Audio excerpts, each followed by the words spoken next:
Hello friends, welcome to my channel. எல்லோரும் எப்படி இருக்கீங்க? நல்லா இருக்கீங்களா? இந்த வீடியோவில் நம்ம என்ன பார்க்க போகிறோம்னா, பிப்ரவரி மந்த்துக்கான ஒரு சேவிங் சேலஞ்சு தான் பார்க்க போகிறோம். என்னால் சுத்தமாக பணத்தை சேவ் பண்ணவே முடியல, என்னோடய செலவுகளை கண்ட்ரோல் பண்ணவே முடியல அப்படிங்கிற மாதிரியான மைண்ட் செட்டில் நீங்கள் இருக்கீங்களா?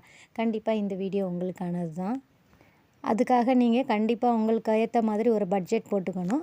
நான் எல்லா வீடியோலையும் சொல்லிகிட்டே தான் இருக்கேன் பட்ஜெட் போடுறத பற்றி.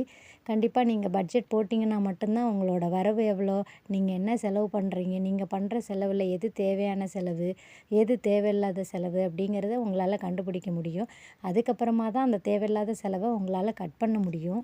அதனால் நீங்கள் ஒரு நோட் போட்டு நீங்கள் தினசரி பண்ணுற செலவுகளை டெய்லி எழுதி பழகுங்க. அந்த மாதத்தோட முடிவில் பார்த்தீங்கன்னா, நீங்களே ஷாக் ஆகுற அளவுக்கு அவ்வளோ செலவு நம்ம பண்ணியிருப்போம். அதுக்கப்புறமா தான் இந்த செலவெல்லாம் நம்ம பண்ணியிருக்கவே வேண்டியது இல்லையே அப்படிங்கிற மாதிரி தோணும். வாங்க இப்போ இந்த மந்த்துக்கான சேலஞ்ச் எப்படி பண்ணலாம் அப்படிங்கிறத பார்க்கலாம். நான் இந்த மாதிரி ஒரு காலம் போட்டு வச்சுருக்கேன். டேட் வைஸாக நான் நம்பர் போட்டு எழுதியிருக்கேன். வீக் டேஸ், அதாவது சண்டே மண்டேலேருந்து ஸ்டார்ட் பண்ணி சாட்டர்டே வரைக்கும் நான் எழுதி வச்சுருக்கேன்.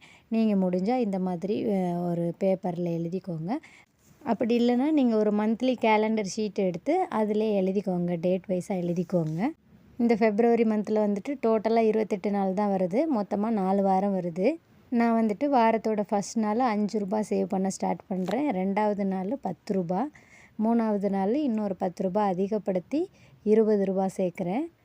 4வது நாள் இன்னொரு ரூ. 20 அதிகப்படுத்தி ரூ. 40 சேர்க்குறேன். அதாவது அதோட மடங்குகளாக நான் சேர்த்துட்டு வரேன். 5வது நாள் ரூ. 80 சேர்க்குறேன். 6வது நாள் ரூ. 160 சேர்க்குறேன். வாரத்தோட 7வது நாள் நான் எந்த பணமும் சேர்க்கலை, நான் விட்டுறேன். வாரத்தில் மொத்தமாக நான் 6 நாள் மட்டும்தான் பணம் சேர்க்குறேன்.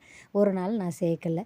மறுபடியும் நான் 8வது நாள் ரூ. 5 ஸ்டார்ட் பண்ணிவிட்டு 14வது நாள் பணம் சேர்க்காமல் விட்டுறேன். 13வது நாள் அதே மாதிரி நான் ரூ. 160 சேர்க்குறேன்.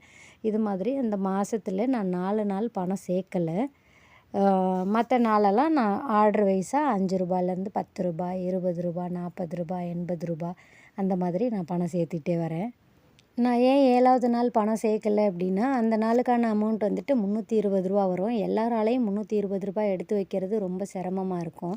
அதனால தான் நான் அந்த நாளை விட்டுட்டேன். இப்போ டோட்டலாக 28 நாளில் நம்ம 4 நாள் பணம் சேர்க்கலை. மொத்தமாக நம்ம 24 நாள் பணம் சேர்த்துருக்கோம். அது மொத்தம் எவ்வளோ வருது அப்படின்னு பார்க்கலாம் வாங்க.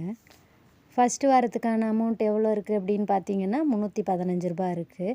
இது 4 வாரத்துக்குமே அதே அமௌண்ட்டு தான் நமக்கு வரும். 2வது வாரத்துக்கு ரூ. 315, 3வது வாரத்துக்கு ரூ. 315, 4வது வாரத்துக்குமே ரூ. 315 தான். ஏன்னா நம்ம சேம் அமௌண்ட்டு தான் ஒவ்வொரு நாளும் எடுத்து வச்சிட்ருக்கிறதுனால அதே அமௌண்ட்டு தான் நமக்கு வரும். நீங்கள் அந்த 4 நாளும் பணம் சேர்த்து எக்ஸ்ட்ரா வச்சுருந்தீங்கன்னா உங்களுக்கு அமௌண்ட் இன்னும் கூட கொஞ்சம் எக்ஸ்ட்ரா கிடச்சிருக்கும். நான் ஒரு நாள் பணம் சேர்க்கலை அப்படிங்கிறதுனால கொஞ்சம் பணம் கம்மியாக தான் கிடச்சிட்ருக்க வாய்ப்பு இருக்குது. கண்டிப்பாக ரூ. 320 உங்களால் எடுத்து வைக்க முடியும்னா, நீங்கள் அந்த ஒரு நாளையும் பணத்தை சேர்த்து எடுத்து வச்சு உங்களால் முடியும்னா பண்ணுங்கள் தாராளமாக. மொத்தமாக நம்ம சேர்த்த பணம் எவ்வளோ அப்படின்னு பார்த்தீங்கன்னா ரூ. 1260 வருது. அதாவது 24 நாளைக்கு ரூ. 1260 உங்களால் சேர்க்க முடியும். பிப்ரவரி மாதத்தில் 28 நாள் அப்படிங்கிறதுனால உங்களுக்கு கம்மியான அமௌண்ட் வரும். நீங்கள் அடுத்தடுத்த மாதங்களில் பண்ணுறப்ப இன்னும் கூட கொஞ்சம் பணம் அதிகமாக கிடைக்கிறதுக்கான வாய்ப்பு இருக்குது. நீங்கள் இந்த சேலஞ்சை ஒரு 10 மாதம், 1 வருஷம் அப்படின்னு எடுத்துக்கிறப்ப உங்களால் ஒரு பெரிய அமௌண்ட்டு உங்கள் கையில் பார்க்க முடியும். அந்த மாதிரி பெரிய அமௌண்ட்டு கிடைக்கிறப்போ நீங்கள் உங்கள் பேங்க் அக்கௌண்ட்டில் எஃப்டியில் போடலாம். இல்லை நீங்கள் ஒரு கோல்டு வாங்கலாம். நீங்கள் உங்களுக்கு பிடிச்ச மாதிரி எதுலேயோ ஒன்றில் இன்வெஸ்ட்மெண்ட் பண்ணிக்கலாம். இந்த மாதிரியான ஏதாவது ஒரு மணி சேவிங் சேலஞ்சு பண்ணுறப்ப தான் உங்களாலேயும் ஒரு பெரிய அமௌண்ட்டை கையில் பார்க்க முடியும். அதனால் இந்த வீடியோ உங்களுக்கு பிடிச்சிருக்குன்னு நம்புகிறேன். வீடியோ பிடிச்சிருந்தால் லைக் பண்ணுங்கள், ஷேர் பண்ணுங்கள், சப்ஸ்கிரைப் பண்ணுங்கள். வீடியோ பார்த்ததுக்கு நன்றி.